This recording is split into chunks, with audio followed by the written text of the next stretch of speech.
Walia fo i le tia sa. Lea wa tātou mafuta ma le tamao le tātou kureang. Lana Afioga le Akiepikopo Mosese. Fai aila o lea vai vai, fai mafonga tau moni mori at fali lima nei. Po le Matagaluega Siitiaga o Maria le lang.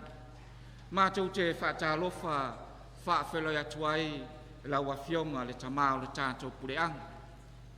Malo le soifua maua, malo fo i le langi mama.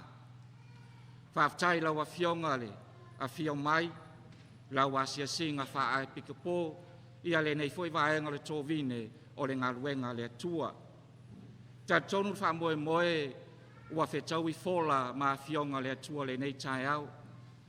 Le lua i vavenga Yesu na whai kana i Kalileia. Ao le aso o lo lua i misa ia ele nei foi vaenga o le ngaluenga o le atua.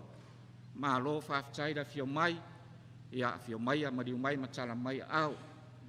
Talo Matagaluega nei, ia manuteleina la roatu lau Afioga. Ia wale so sina o le nei taulang pa ia, a wa kalesia mwhamanuanga mo le ekalesia nei ma le anganga whaluaru.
Faltama ma le alo, ma le anganga pa ia. Ia whātasi le alima au tau.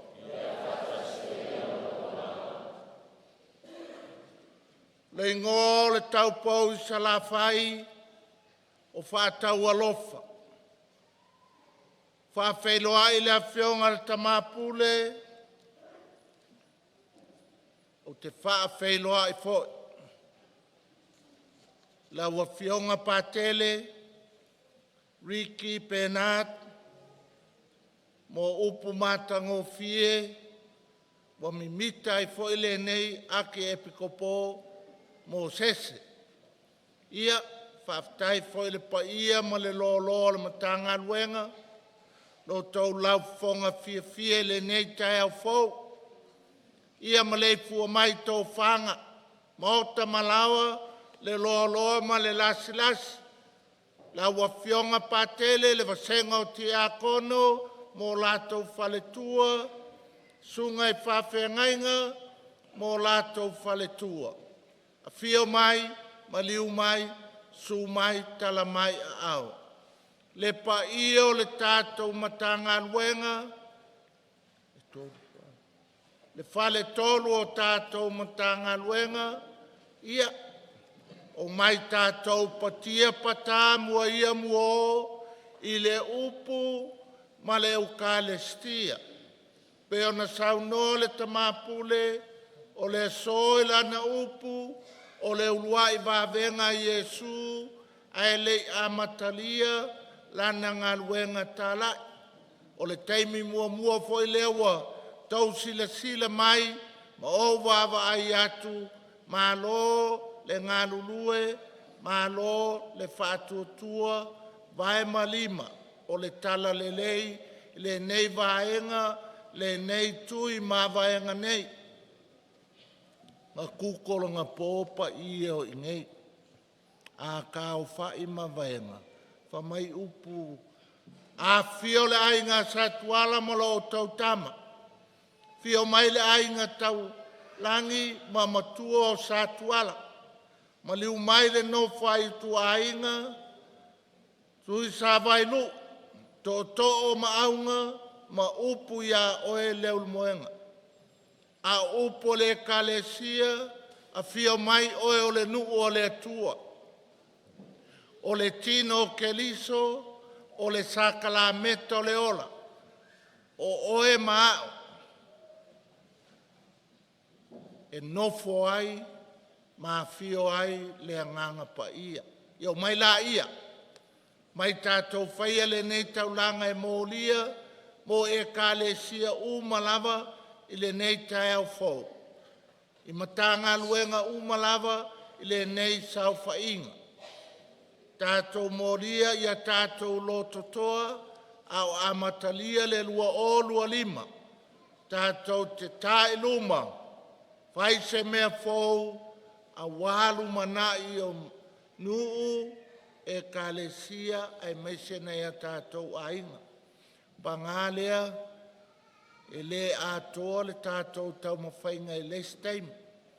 Tātou te vai, tātou te paie, tātou te musua, e fo le taimi tātou te iwhai le lata ma le yo, whai atu I le atua whamangalo I tātou, a vea oe mau, o suli o ana sakala meta pa ia.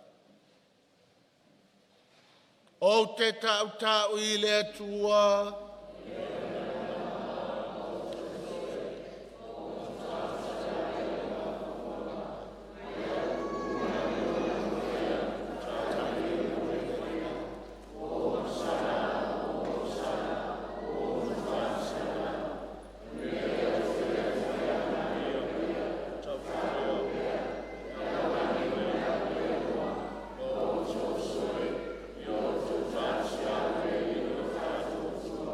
Ia lofa mai a te tātou le tua e ona le mana uma, pa mangalo tātou mai a tātou angsala, ma tai tātou I le ola e whaavavau.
Le tamau le langi ma le lalo langi.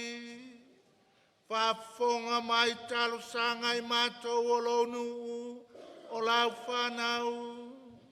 Ie whaali mai ai mātou le file mu. Ma le nofo whialo whani. Ina ia leo tele la mātou au nanga. E whai ma le loto fia ma le oli. O la mātou te talo lea. O no ke li solo mātou ali.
Tusi al perfetta o Isaia lona mata upo e ono sful malelua.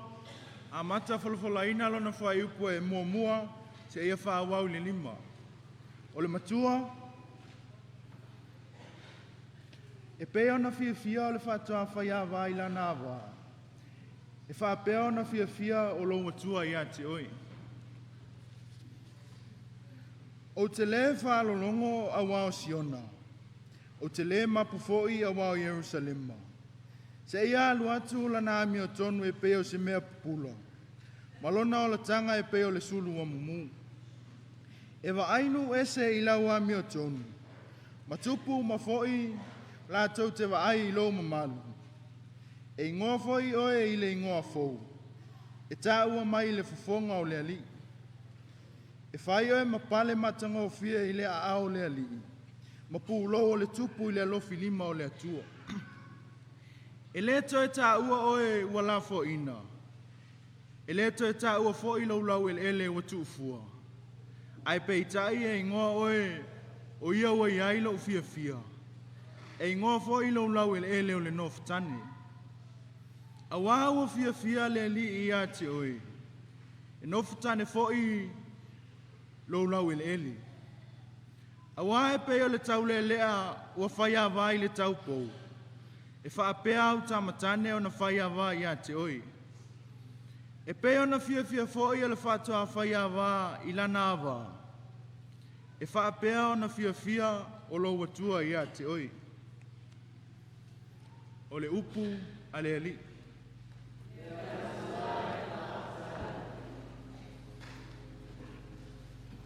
Ia o tau tala ia tu o na wawenga. Inu umalawa.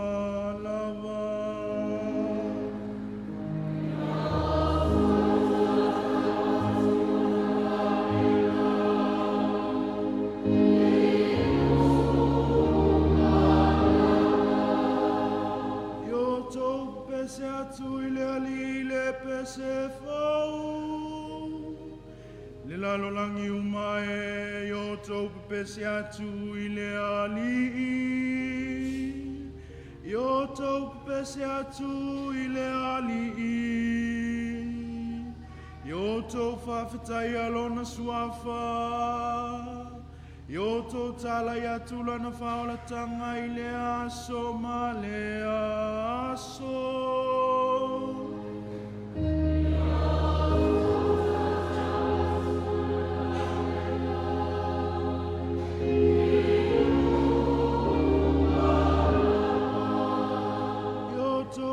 Tau atu lona mamalu inu ese maona vavenga inu umalava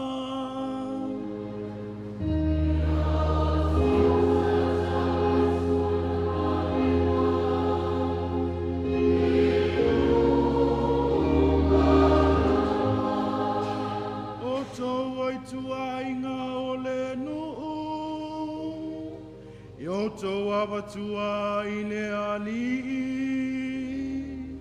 Yoto abatua i le ali le vinga ma le malosi.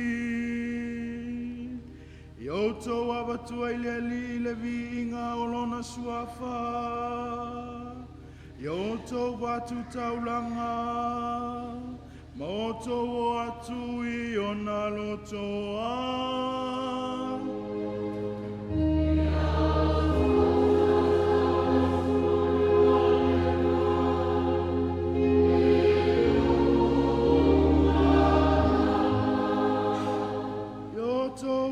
Atu le malu malu e matango fie.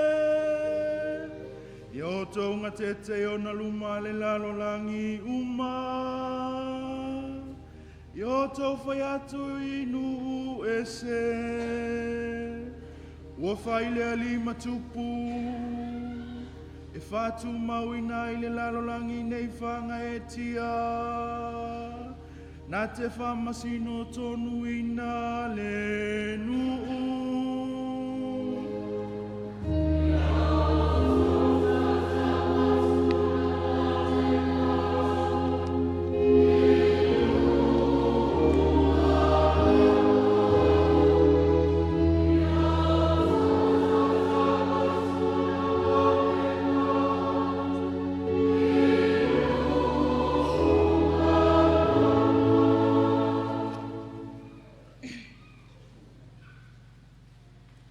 Folfolanga mua karanita la namta upos fulma le lua fola le fai upe fa wa le fulma tas ole matua ole anganga lava etasi ole otufa itangata ia ta etasi malana mea pe ona finangalo iai o ia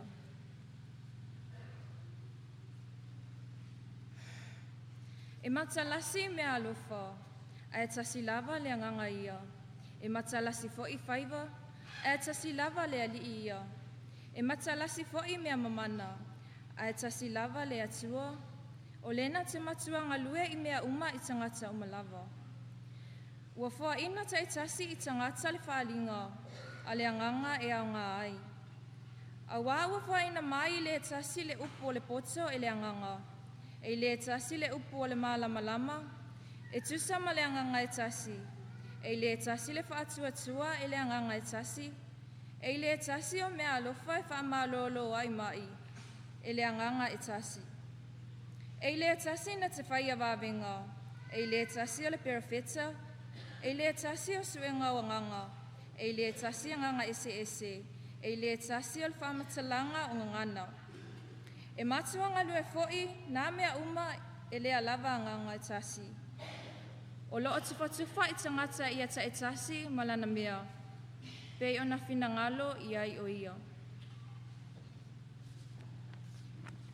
O le upu a le alii.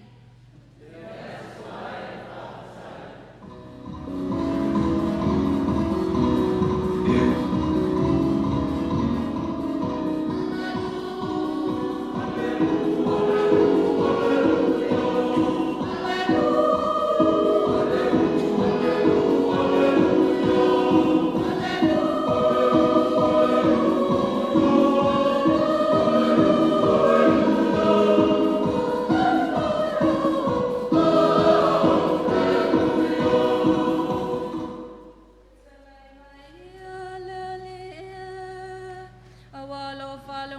atula o ona, o ia te ai upu ale ala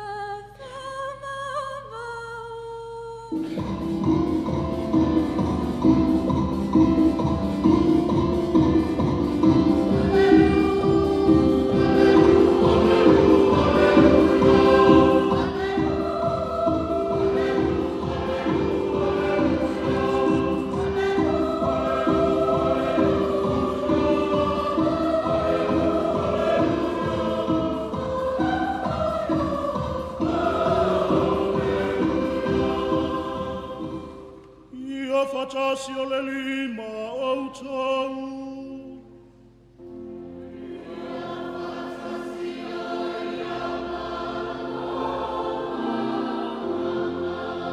O le fulaflanga mai le vangilia pai a Ioane.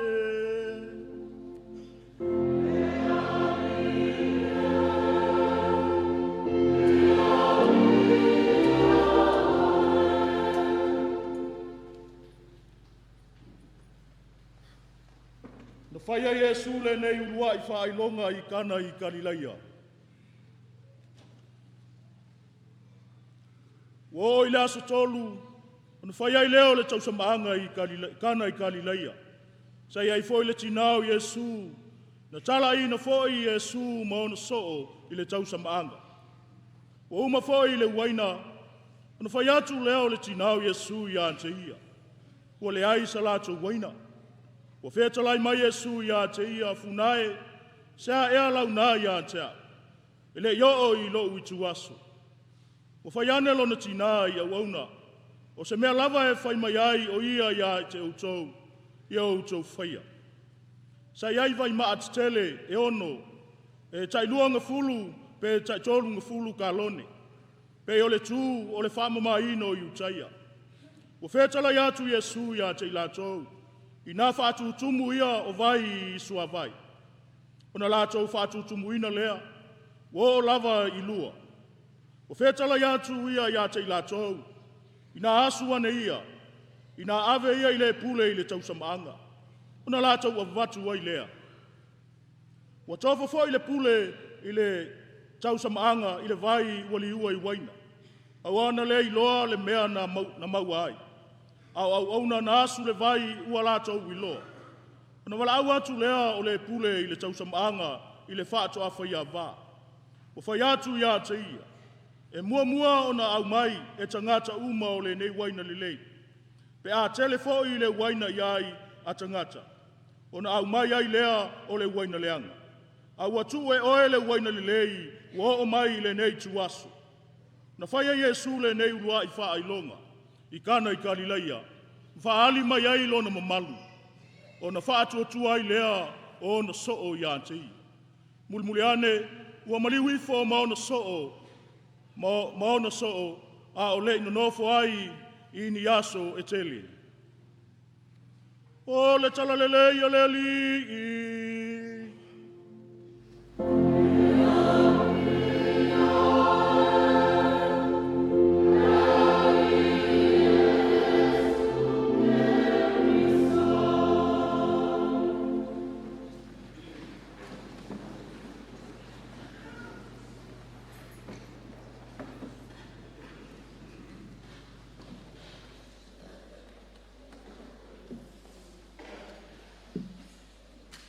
Whai aku I launga o ke muso e uilo o kua le Afioga e apakele.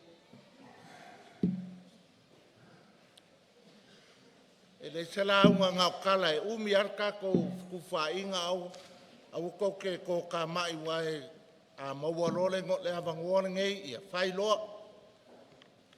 A e le lavawa e fia moe he sarka angulu.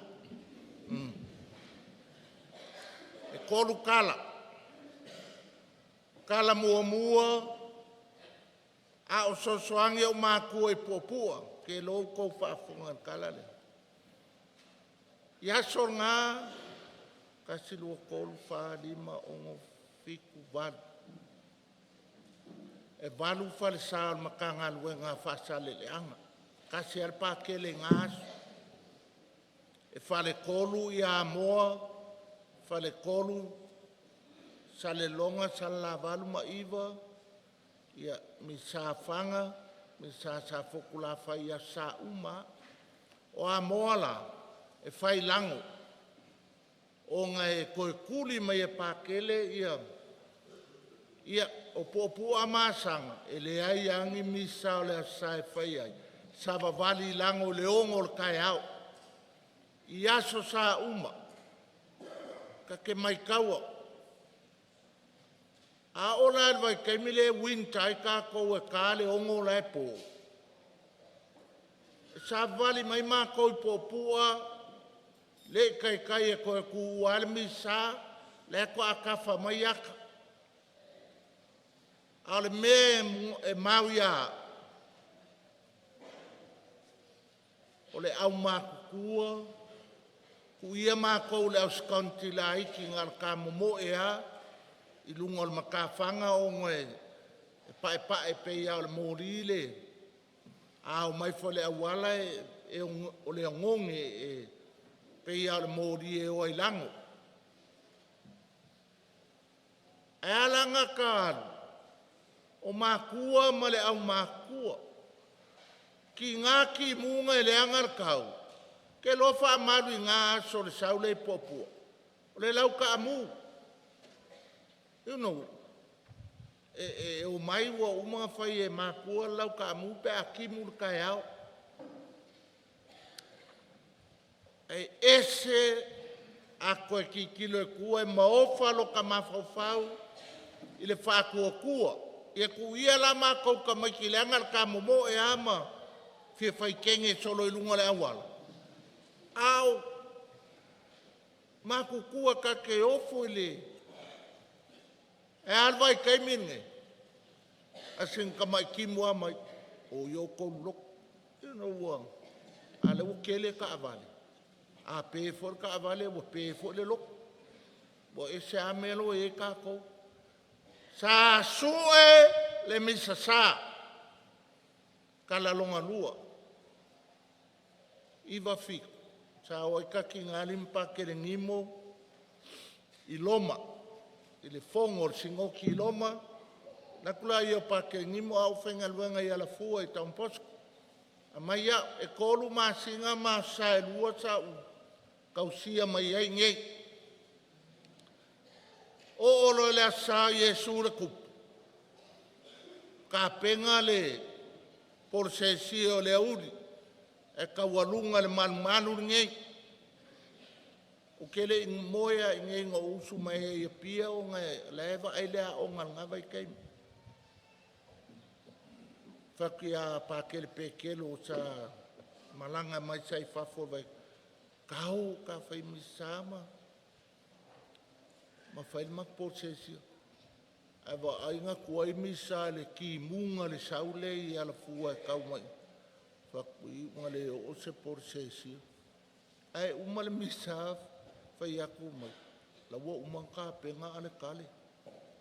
Ia whak. Sa whai whale o kaki ngali mai o le whale ngofore kaki ngali. Ia nko ngā ia mau ki kilo. O kai whakele inga le kim. O punga mea le ka avale o laku ile alkale mua pe au leo sai se meo ile e ulupo o leo lo po manko ngi se o ko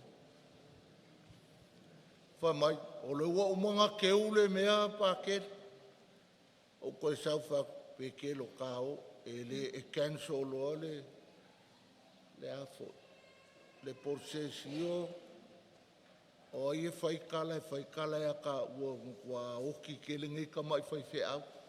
A riva fi.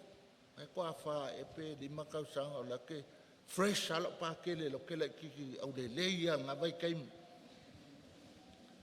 Ke lo ngā whai porsesio al mea langku e maofa fo ilo ka mawhawhau le whaakua o ingei. Ko asonga o kasi al makanga luanga kai yuka, waianga, ai pea sa sawa ele i. Paua uma e ngā whapa ia maka au ku ngā vai kei me I'm not sure. Pea laua kau whai a lele i umar whatsa. Kua ia ka ofo whakua pekero ai wa ai. Pauare mea ngā whai. e umai fōua malo ka kau au le kimu. Wafo e ave whaapele lama ave, kusala e whaapea. O ka oka le kimu. E ku ia la o au kau au ale, o koe pawa kau au ngare se sea, ka akia e kau au ia. Ale mea ka ke ofo ai, o le whakua kua ka māma ki ngā, i le makanga luenga ngei, ki ngā ra ki munga, ngā o ka mai ki whea kalimisanga o ka alo, i ki munga. Mai mau uma ia konga mawhala li i mea ngā whai e ale kale, ele kea ka ngaka. O le ala o kalang mau mpe kelo whaafikai le ngā whai, a wanga whai uma le ala kale i luma o mau kalale. O le whaafea ngai. E ma eo le whaakua kua o le ngā kupulanga. O pōpua le ongo sfulu late 60s, ngai iei o mākua i ngā early 70s. O i leo ke mangkuanga o le iwa fiku. O le iwa fiku le ngā oa ia ngimo ma. O le soifua ai so ka ngaka ngai el porsesionga. Ke vai fai a ka ika i ka mai kalmisau ka alo fonga le wa makua o waki munga. A ki kilo a kule au makua. O ka le maangai o le whakai ka ingala au mai. Ia pakele pekelo, pakele a. Mon meo le whakua kua ele kea le kimu, whapolsesio Yesu le kupu. E le ngā o aso paolo maso la, o le kua e soifu e le kimu, ma le awha, maso lei. Kala long kolu, ke lo mai ka ua la kausanga. Isa aida iwa fiku, iwa walu, iwa, se umako e fisili a pakele riki. O walu i whale alupo e avele ka mai kiki e a onga e a mako maliu. Mako ola ia ma le whai waso e ave, o le pasi ma le loli, ma le piki apu. O leo ke ka penga le melea, ai o kui o, e le ai le me fon leo, le sfasi mori, le stu peis, le se solo ka whak oisol. Mea nā leo le pisi. Ai whamari so soang whale alupo ia. Le ang saungo mai pākele. E ke lai ele poku ngau ka e kisko whaa. Ia wele oso loka mika le. Au ke laku le poku wha pe kuru se whaakau mai me ie. Me ie masange kako e whaakau po le se forin. E whaasingo mai e pākele. Pākele lea lea whio mai piko lea. Le poku, ke laku le poku, e iei le whangu vai, iei solo ka ele lua, iei le toothpaste ma le toothbrush, iei ma le whasimori. Whapea, oi, thank you, Lord. O ke le whafkai ai a pa ke le riki all these years. Ke le whafkai kope ale oki o langi whaamanguanga, o koe sola mai la uloli ai kia iei pa ke le o. Ao meanga e mau. Pōpua o lai kiki, i ngei Mavaega, e Matagaluega i vai ana ngā vai kau, e loo a, ka ngaka i pōpua a sanga, e ma eu le whakukua, o sau ngei le a Yesu le kupu, ki ngā le lo wā, o ki koe oso kore ka vale kau kenso, pa mai le si leo ngā ka māsangi e ngā vai kai, mai pakele pe kimbo e o mai aka ka saole al mea langa e lo pakele pe kelo ma o ka ngaka o makanga luenga me foi lenga o walu e fale alupo ngalo uma mea le popole o ngol kam faingo avango le va e va ko le kingo maliu ngalo i me kaunga ave ai fa mai le sosoang o Iakopo le ngol en saungo mai pakele la wo manka penga nga ka lo poko kela wal ko seki ale me ka ilo ya pakele po o ke lo kele fa kai ya pakele nga umanga la o mai povi mapua ka ai le loli ma ko saule a ko kuri le va o kala ye ko o kala o meo le fa ko kua o le evangelia nge Ngā kupu le wawenga o ngā le whākōkua ki ngā paia. E le kukupu ki wawenga, pea le vae malima kākou e whākingo le whākōkua. Wa uma maria e langa kaukua ia Yesu. Au kākou. Kākou e wawenga o kangi menga kupu. Ngā le whaari au maria le fo ngā whaleongo le skausanga. Kumu kākou e laulo sa lia mau ki kilo e lungo le whale o le e whakasai. E sa kākou e su e mai wawenga. Whaari Yesu i ois. Salai, sa maka, vai le alu wako le au laulo sa lia ia pia. Wha mai ngā waai aku i kai e iai Yesu i le fōringo le. E kukupu awa venga i aso umai lau soifua mo lo uola. Pe a whai le whakokua. Pe a whakingo le kako whakokua. Ka kele ka o e su e o, ma o, po whea le kua e ngofo, whale le kua ia o e ma. O le angava ngā o kilisimasi. O ai le pepe o le kilisimasi, o le e manguelu, o le alo ngā winga, o ia ke kako le kua. Ai kākou ke kalila, i le kākou kaukua, ma le kākou au nganga. O ngā kupu la i o vaenga, o vavenga. O ngā kupu la i o vavenga. Kākou wōle whaikaunga mōmua ngei, whākusa le whoa inga i sala elu ma le akua o se ungari whai poipo. Wa fiu le kua ia i sala elu e le whamaongi. Ngā le liliwa le kua, whai le kupua ai fo ai. E le i kausi i le upo le whai poiponga o au o lo kua o kou o lo ngu.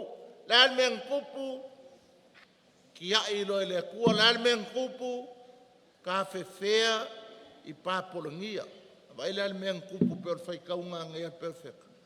Wo i sala elu yo. Wo lako koe misia le kua. Ai vai le nganga le perfeka ngel fai kaunga momo pe o le ngari. Ka ilo laka ke le fai paipo ka ikaia. Ai fai mai a misa le kange ma le fingi. Ai o kama o kengi.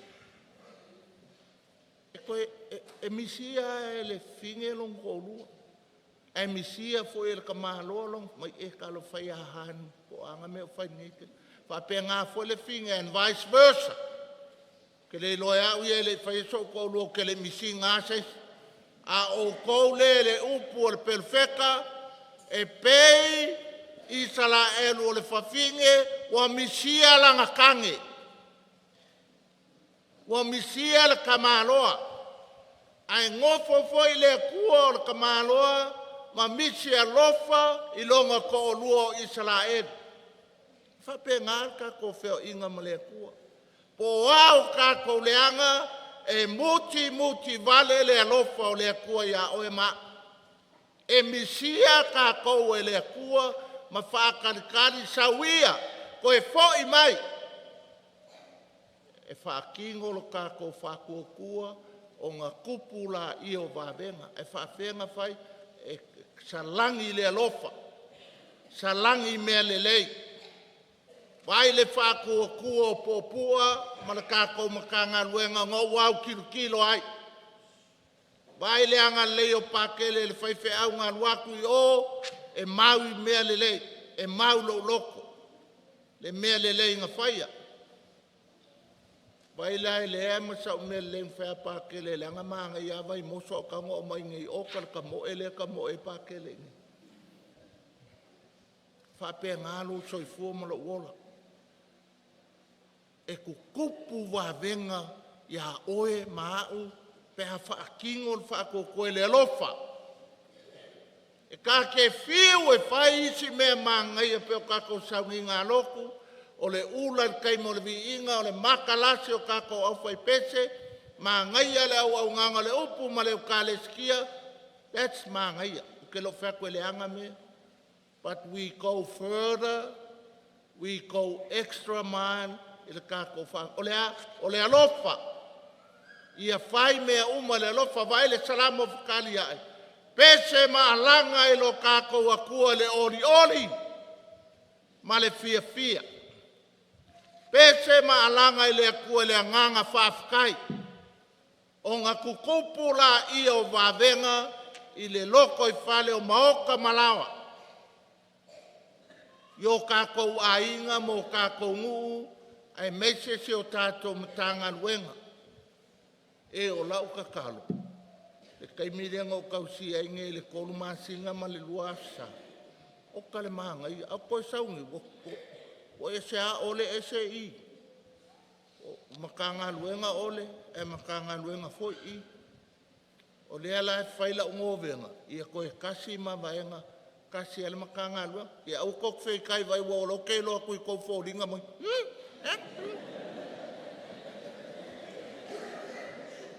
E le se mea i kaisa si ar mea kakalo ai. Wa le a makale o maki e saulo le forasanga. Kai lima sulu a fel Matagaluega. O inga e kele la kupele Akiepikopo. Ai oki oko.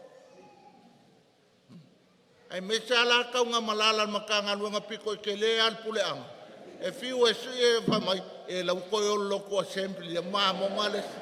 Ke kele wa kaunga ka kele kako EKALESIA. Kako ke wheloa i le asongo i Yesu tame me whai le folasanga. A le homework ngang ko whaafonga. O le ase me ke whai e wha mama a venga ai. O le ase me o ke whai e wha mama a venga ai. O le homework nga ko ke o aku la si ilo au e saungoa i le me. E le manga o le kua ka kou ke ola polonga. E manga o le kua le upor salamo. Upor manga ia le usungor salamo. E fasi pa kele el kamalenga usungor salamo. Pese le kua i le oli ma le fia. Pese le kua le anganga whafkai o ngā kupu la i o wavenga. La wha se kufa, le wha asoa, e lui le kako mafkanga ngai kai au. Ko e or ki ngā paia. Se au ko ke whaki.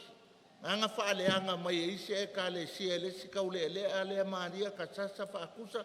Don't worry. Aua le anu ele suka e lunga ma anu ele koko e lunga. Ko a pele kai. Ia pe ale upu fo inga e laku ingei a. Pea Mavaega e ngole upu ngā ko ala kai. Ia Mavaega ko ala kai. Aua le ika se si ngā mea. Ki kilo la mea ngei. Ke ia Yesu le. A saumaria whamai e la o umale wainga. Whamai Yesu. O la me whai e o skako whai ponga le whai ponga le ainga la. Pai le maa ngai ale. E loe Maria le mea e mo mia e le kaimilea ma le kaimilea. E loe le ki ngā paia le mea e ke mo mia. All we have to do kako kalo ki ngā paia. Maria whea kui lau kamaua. Waka whiu e fofo malu i whaipele lo ka mai. Wa me lo Maria ia o le alo mai. O le vave o le alo lo au vai ke pe whainga wha slow le alo lo au vai. E ke maua e mai le wha amangianga. Wai le maangai o le ngei aso le evangelia. Ngā kupu wa venga o le wha kuor ki ngā pa i e lo ngano. E kupu wa ia kākou. O ke lu ia kākou. Awa le asoa lo salio. E lau le lo salio. Lau le lo salio whea kumari iae. Sosoani mai ma whai aku ia Yesu. Se mai se wha amangianga i loko lua. Ova le pepelo. Ova le ingupia. Ova le fialu isi whawhinga e whea kua mai soia. A ke whai ako e loa mai soia. Soia e ke whabalbalea mau kala. Ngai kalo la ier ki ngā paia. Maria whea kui lo walo. Sosoangi mai si o ko lua. E o ngā elengi ang kupe. Fe e solo i kongo le mako pikongu. e mawhai, pai laia, laku Maria, le skala le a Maria mo kākou e au ngā, mai Maria le au kalimisa, o le alme whea kua kamala, whai. O le mea ngangu. Mo le ska i fo i ole, au Faigalotu, mal whea kua Iesu whaakumu ma whangule, pe o le emo le maka le o le au kalimisa, karo sia i whapea ngal, kako au kalimisa. Kako kalimisa, maanga ia kalimisa na ia. Ia, o le lu inga, e pai ia o kako a inga ngei kai au, e kupu wadenga, pe a whaakingo le kako whaakokua. O mai e koe whau le kako makanga nuenga, whau le kako piko mai ngei Mavaega, ia leo kele. Aua le ko mungu pe au whaia koe kai kor suluafe, kai wha suluafe le makanga nuenga. Pau arme ka pe me ngā kasi makanga nuenga ngar kasi ar kor suluafe. E vai lan whai ngofie. Aua le whaakaunga kāanga, le whaakokua. Wala vai e kala lau kangi, soa whatamā ma le alo ma le nganga pa ia. Tātou tūtū lai e tau tino le tātou whātua tua. Mā tau te whātua tua e le atua e tō tasi.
Tātou tālu sia le te mapa ia, iai pēr le tō whāwha le tua, e tai ei le lafu mā moi le lalolangi.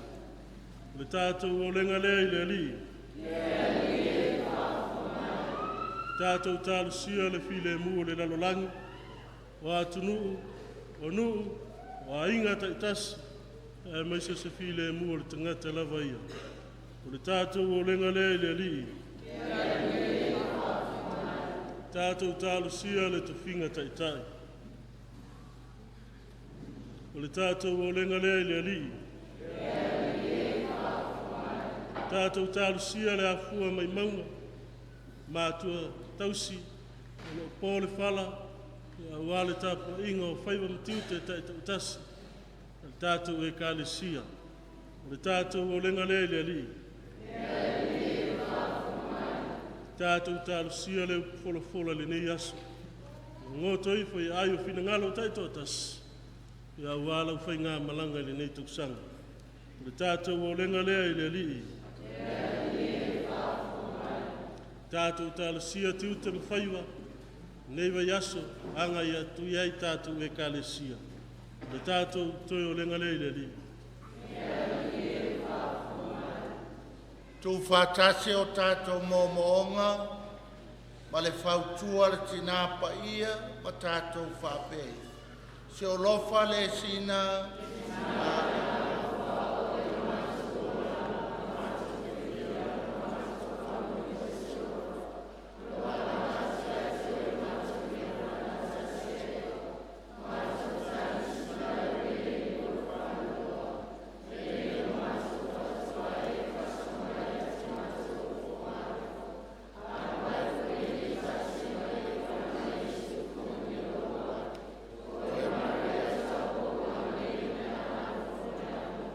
Tātou o le ngau malava o nau keliso.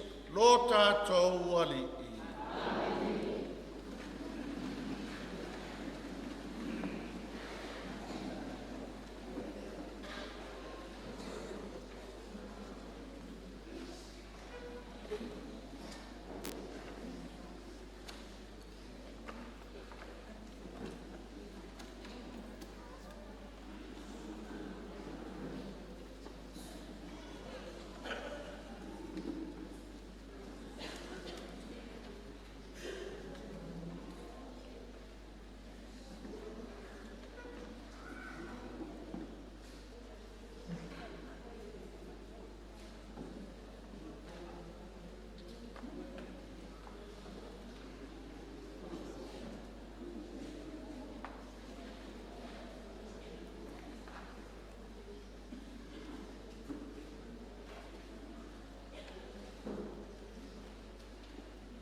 talo nei e tali leia la tātou taulanga e le atua le tamai o na le mana uma.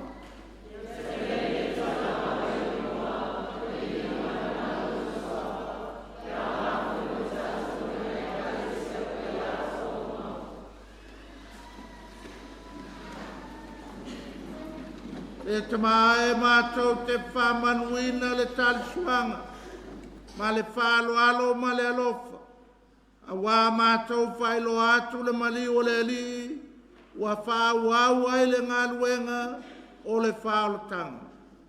O la mātou talo le ono keliso, lo mātou ali i.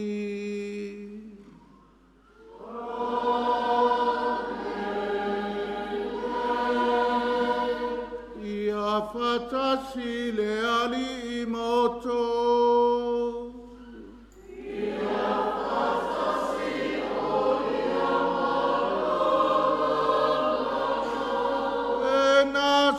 Ai o tō loto.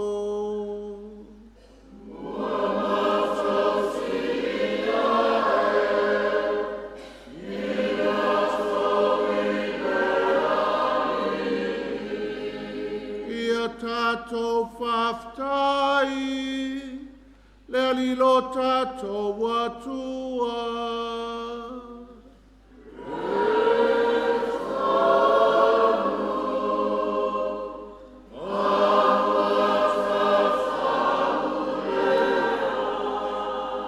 Te mau le atua soi fua whāwau e o le malo si malawa. Mi tamitanga whai ai mō mātou e whaftai. Ia te oe o no keliso.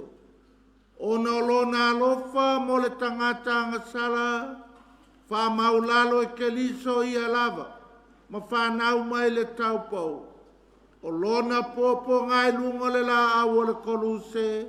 Na sa o loto ai mātou ma le oti tu mau. O lona toi tū ma le oti, na maua ia mātou le whālatanga e whāwawau.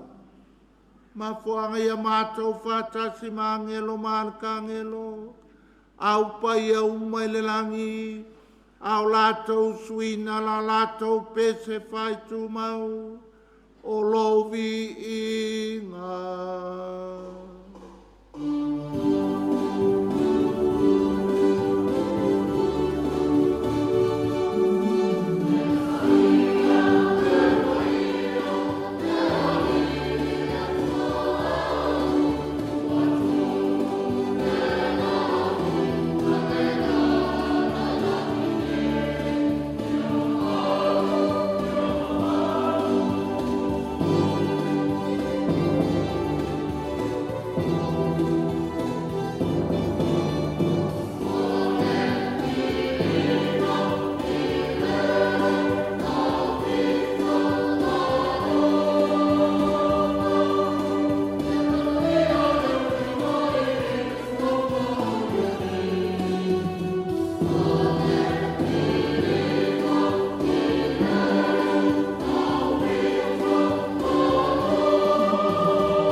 Awina mai lo wanganga e whapa ia nei me alofa, a vei la tau moi mātou, o le tino ma le totu, o lo mātou ari o Iesu Keliso.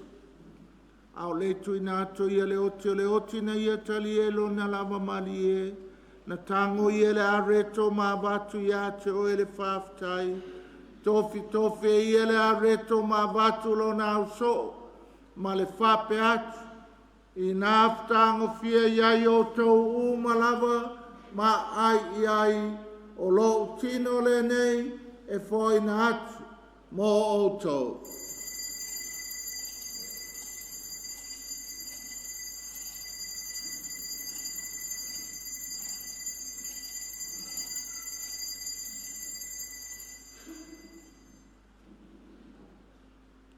Mai al tau maftangan tango ia le ipu to e watu ia te o ele whaftai ma le vi inga. Tu watu le ipu lona au so o ma le whape atu. I nāwhtango fia iai o tau u malawa ma whinu iai o le ipule nei o lo toto. Toto le whenga inga fau ma le whawawau, o le a whamalingina mo o tau ma tangata uma, mo le whama ngalo ina o angsala. Iau tau whaia le nei sauninga, ma whama natu i a te a.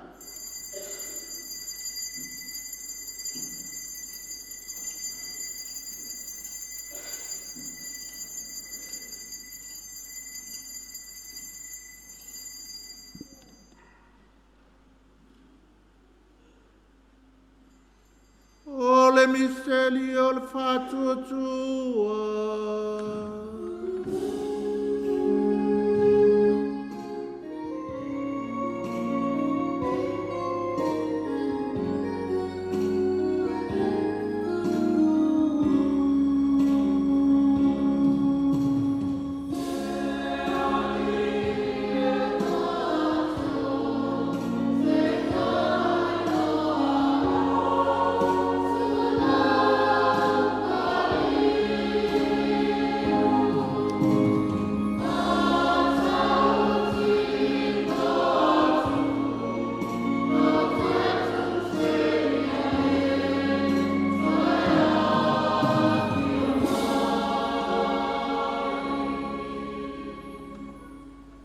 Le whamtungolon maliu malona to e tū mātou te mori ato e le tamae, le nei a reto le ola ma le nei po le whauletanga, mātou te whafta i ato e, we alo i e mātou e tutu i o luma, mau auna i ato e, fe soso an mai a mātou uma, o e wa mautu whaanga le tino ma le toto ke liso. Ina ia whāta stasi e mātou, i le maftanga e tasi, a le anganga pā ia. Le ari ia e manatua la we kāresia, i le larolangi atoa. Ia o mai o ia le atuanga o le alofa, whātasi ma whelani sisi lo mātu tamapa ia, Mosese lo mātu Akiepikopo, le itu ainga sa upu, ia e maise lo nuu, ma lo ainga wa poto mai i le nei tai au. Ia e manatua foi o mātu mātua, uso matua whawhine o momoe whamoe le toe tū, mai o mo maari riu lo walofa muti vale, ia e taria mai rātou le malama o whawhonga. Ia e lofa mai a te mātou malava, mātou te talo whātasi ai ma le tau popa ia o Maria, le tina o le atua, ia o sefo pa ia lana tani, le awa apostolo ma le au pa ia uma, o e na whātino ina lo finangalo i tūpulanga uma. Ia mātou au ngā vea masuri whātasi mai rātou le ola e whāpapau, ma vivi whanene atu i lawa fio, a atu lau walo, Iesu Keriso.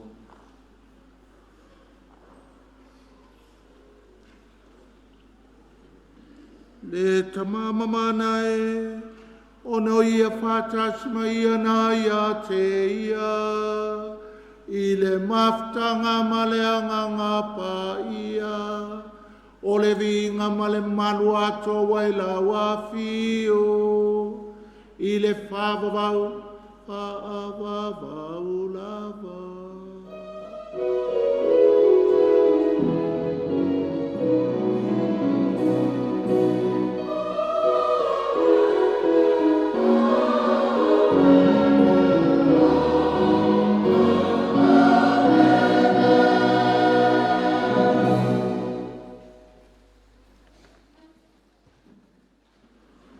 Ia tātou whono e le tama, le te talo na wau e ke liso mo i tātou.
ai mātou le lia mai le anga uma. Ma mai a mātou le file mui o mātou aso. I lo alofa muti muti vale. Whasau mātou mai le angsala. Pui pui a mātou mai atu ngarunga uma. A mātou whatatali atu ma le whamoe moe fia fia. Mo le fio mai o le mātou whaola. O Jesu Keliso.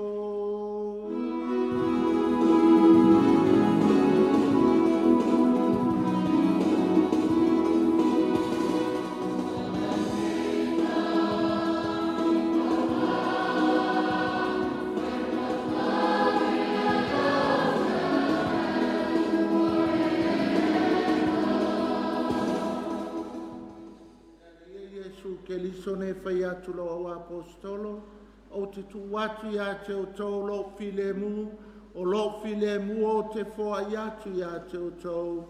Awane i sila sila mai a mātou ansala. A le fatu o tuola o EKALESIA, au mai a mātou le filemu, ma le tase o lo malo, lewa e soifua i le whaavavau lava. Amen. Ia te o tau tu maule alofa o Keliso. Whatafa tangata nei o talane mai whai ai. I love you much.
Pauta ia Jesu Keliso.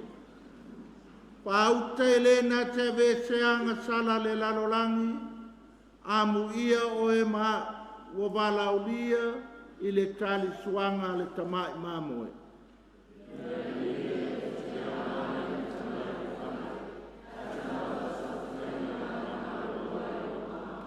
Vertino ma le toto Keliso e maua i tātou le ola e whaavavau.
Ia ma Lord fai o faiva.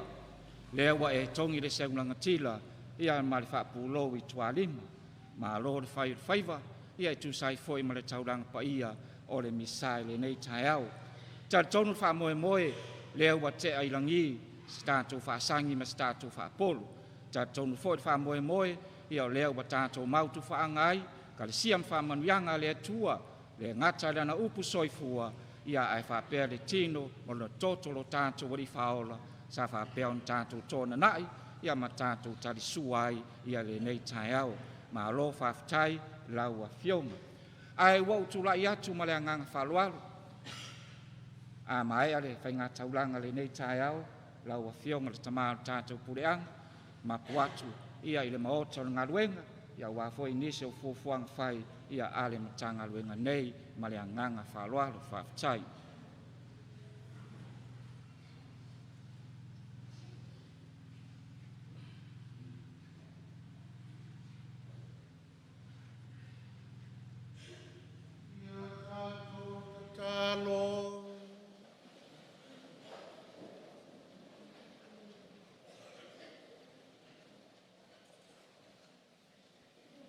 Le ari ia we whanga mātou le areto le ola mai le langi. Ie whātumulua, whātumulia I mātou uma wā whanga poto le malu le nei asa. Au mai la wanganga mātou te tiwai. Au mai la mātou te patasi lo walo. Ina ia tupu ai le wawenga.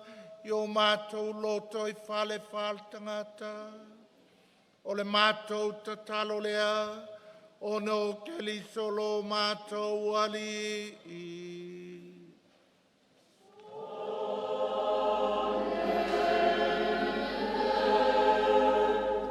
Alala mai lalo whamon mole.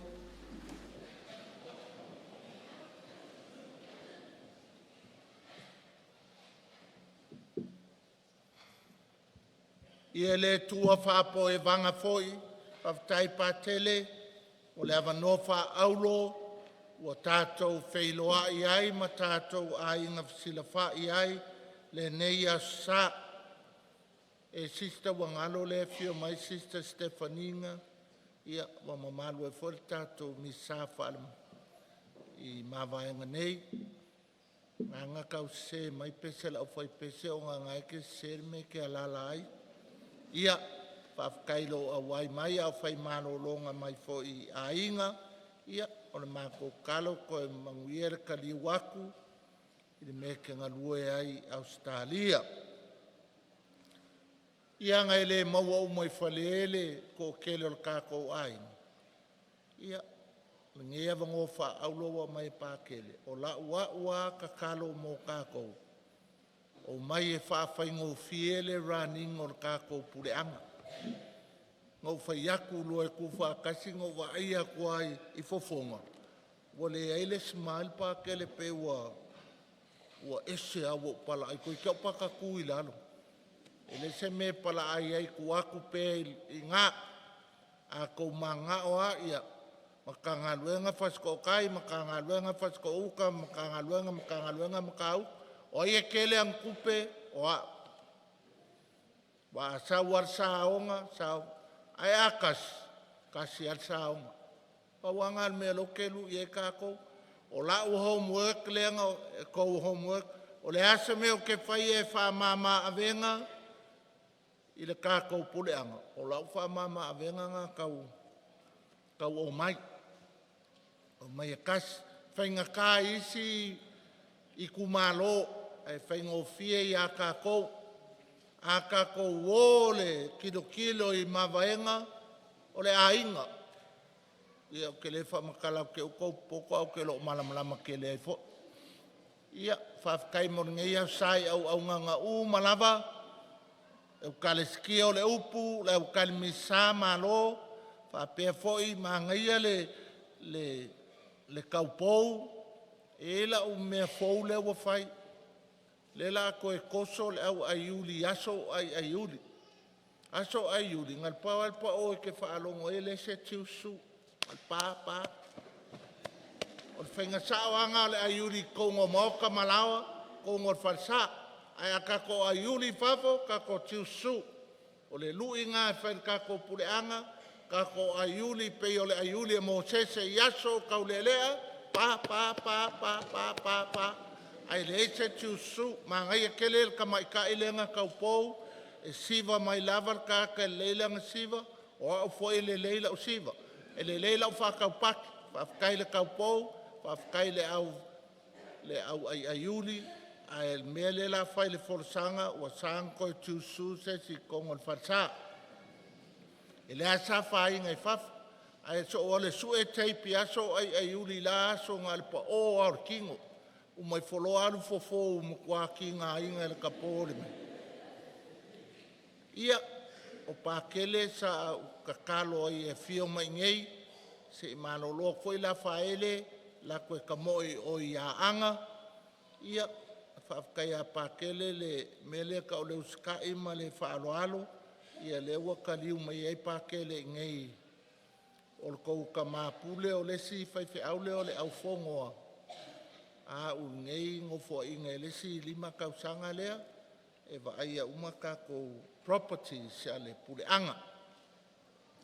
Ia au whai manolo mai foi le au whai ngā luenga, ia malo ngā lue lele koe umi foi ia koe kaliu le u koe me ngā lulue ai, ia o kou mamanga o kou rupe whaalele mai ngei ku malo, ia malo le ngā lue mea la koe kaliu aku iai. Ia le pa ia o EKALESIA KATOLIKO, ngofo atofi o pleskenge, mo ko laulau, fai sa kako mea fau ngei kausanga, fai fia, koe whaapawa mai le kako, e ngau akul whanga wa maali e mele nga fai o. Ngau akua, kai lava Mavaega, kai le whanga le mele wa yeisi makanga luenga le o ako, e le mele leile ngo piki nga ngei, wa kele makanga luenga o ke aluai. E le whakaua se i seso, whakakai pā kele. E waku sela nguki, ai whaile mele, le whongo o le maunga ngafi. Ia, ngau oke ngia, whaila kiki ala oke ngia le. O le incense, a whasa mo le i seso, e le o le mele o le kulpulo, e le ngisela, lai mangingo a rupik sa le EKALESIA, o le incense, whai ai, o le mele whai ai, sa wala kango kua le sela, walu o le asu, ka se arse konge, koe le aifo se asu. E le ngisela le mela, whafkai le wa suso o le kolu makanga luenga ngo walo, sela, e whafkai le wa sau ngi, whakol mamao ngi mea ai mo wale i seso, whafkai pākele o le i seso kako.